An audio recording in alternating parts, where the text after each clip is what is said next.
Cura. Wow, look at that awesome fire. The War Against Dyslexia, how to help your children conquer disorders and lead a normal, productive life. I'm Andrea Stubman, educational consultant, Disco Rotorua. Today I found a survivor. Today I found someone who made it through the education system. Today I found a man who conquered dyslexia and leads a normal, productive life. Something that we all want for our children. His name is Mike the gas man. Because of Mike, my gas fire here is safe to use. Because of Mike the gas man, tonight I'm warm and toasty. So how did Mike the gas man do it? Like many of today's parents I know, Mike backed himself.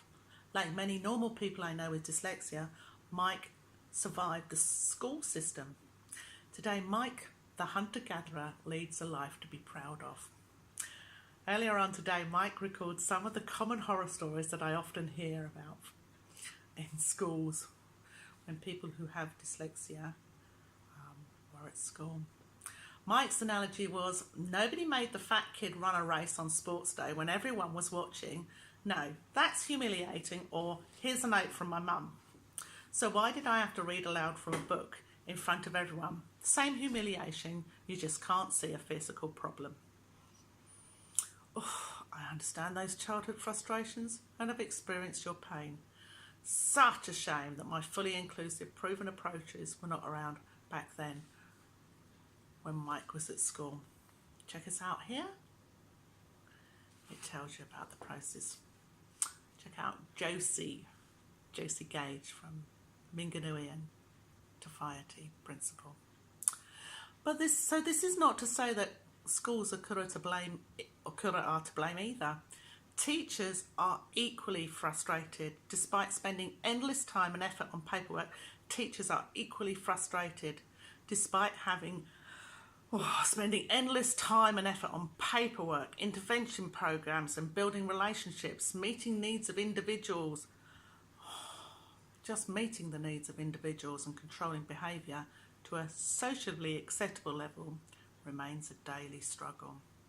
The myth that teachers work from 9 to 3 is just that, a huge myth. The teachers I know regularly put in 40, 60, 80 hours plus, trying their hardest to break down barriers to learning and make a difference for their students in a system that, in my opinion, is broken. Teachers are kept awake at night too as they endeavour to support the most vulnerable and needy with limited training, help and resources. I understand your frustrations too and have experienced your pain too.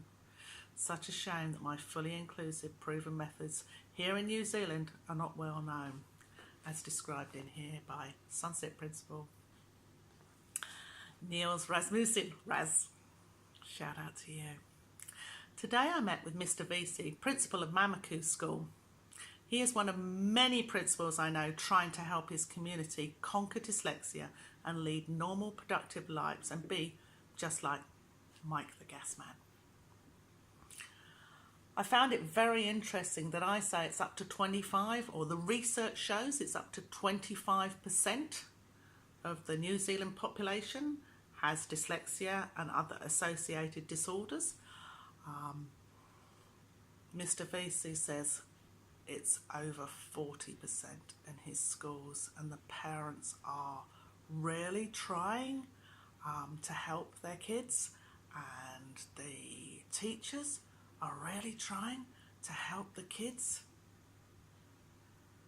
So thank God this world is changing and the old methods of doing things have gone out with the dinosaurs, followed eventually by the national standards. Thank you.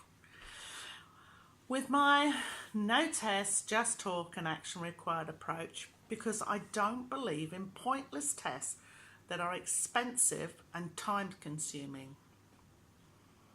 A bit like the ones that I tried to do at Western Heights. One of the other reasons I left the job that I was in there. Because all the tests do is actually tell you exactly what you already know.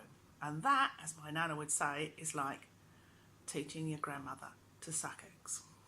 Or as Mike the gas man said, despite daily reports of how well he was doing, despite being diagnosed with dyslexia and being given a reader-writer for exams, the 15-year-old boy bombed out and left school, disheartened and disillusioned by a broken education system that just doesn't help those that struggle to learn.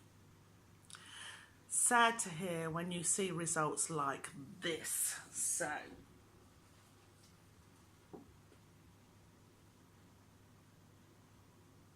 these are results that I had at Nakara at Iwi.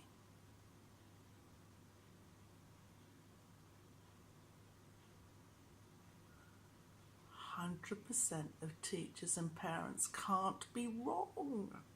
They're screaming out for help.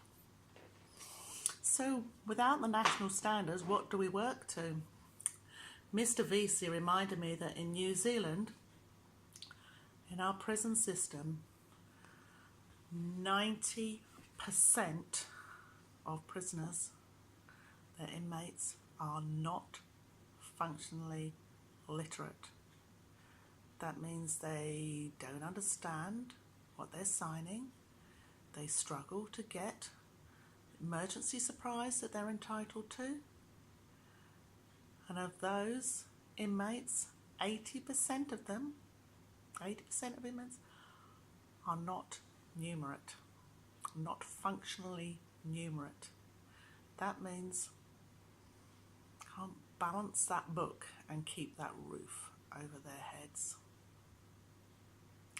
I remember the first time I heard those statistics, it made me cry.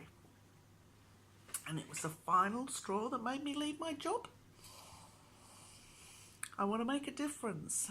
I know my systems work, and they work for parents, they work for teachers, they work for principals. They work. So Mr. VC and myself, we came up with, we're going to move 20 of his students from being, or 20 of his students to being functionally numerate and functionally literate in one term by making teaching and learning relevant, engaging and fun for all. So who can I help? I'm going to spend time with parents in the afternoons. Parents of those kids with dyslexia and the other disorders. And then after school, I'm going to spend time with the teachers. I'm going to teach them, and then you're going to teach your kids, because you know your kids best, far, far better than I do. And then we'll all be singing off the same hymn sheet. We'll all be giving them the same stuff, and it is less paperwork. There's no tests, just talk and action required, and you'll walk away with the learning tools that will benefit you and your children today, tomorrow, next year. So how do we identify these children? So I did a magic trick with Mike the gas man, and I did a magic trick with Mr. VC as well, just to show what it looked, sounded and felt like to be dyscalculic, that's struggling with math. They were just like, oh, wow, that, if it feels like that, no wonder the kids act out when they see math. If they struggle at math, they act out, and the behaviour comes out sideways often. So my invitation to you, if you want to conquer dyslexia and other disorders like dysgraphia, that's the writing, dyscalculia, maths, dyspraxia, coordination and movement, dysphasia, the social sciences, and that's like when you can do something yesterday and then you can't do it today, or the kid can't do it today, and they're not being difficult, they just genuinely don't know how to do it, then you need this woman, not that woman, this woman, as Nakara Iwi fondly called me. If you want to enhance your children's ability to succeed in life by empowering yourself to teach and learn in a fresh way, then I'm the educational consultant you need, Andrea Studman. to work smarter, not harder, because you work far too hard. Mums and teachers far too hard. Do less paperwork and spend more time having fun with your family and family. No talk. No talk? No. Yeah. No tests, no talk, and action required. So no tests. So dyslexia. If you have somebody or you know somebody who has dyslexia, take them into this post. Get them to follow me on Facebook. Disco Rotorua, that's disco with a Y. 2. Just talk. Watch my videos and learn what it might look, sound and feel like to have dyslexia, dysgraphia, dyscalculia, dyspraxia, dysphasia. That's when you struggle to read, write, do math, coordinate movement, or do the social sciences. And 3, action required. Try out the activities. They'll take you a couple of minutes to learn with your kids, and then tell your school or kura that this is what you notice with your kids. And if you want to make a difference for your kids, I suggest that those are those really 3 simple things that you can do, because together we can make a difference for your kids, because I believe everybody has the right to learn to succeed in life. How about you? Mamaku and Mr. VC this week, Western Heights Primary School and Mr. Brent Griffin next week. I am so looking forward to that. He's that principal that I would so love to have been my principal when I was at school. Oh, Mr. VC. So, principals, I am an MOE accredited PLD facilitator, and I look forward to hearing from you too. Oops. Hopefully you can see that. Andrea Stubman, educational consultant, Disco Rotorua, disco with a Y. See you on the inside.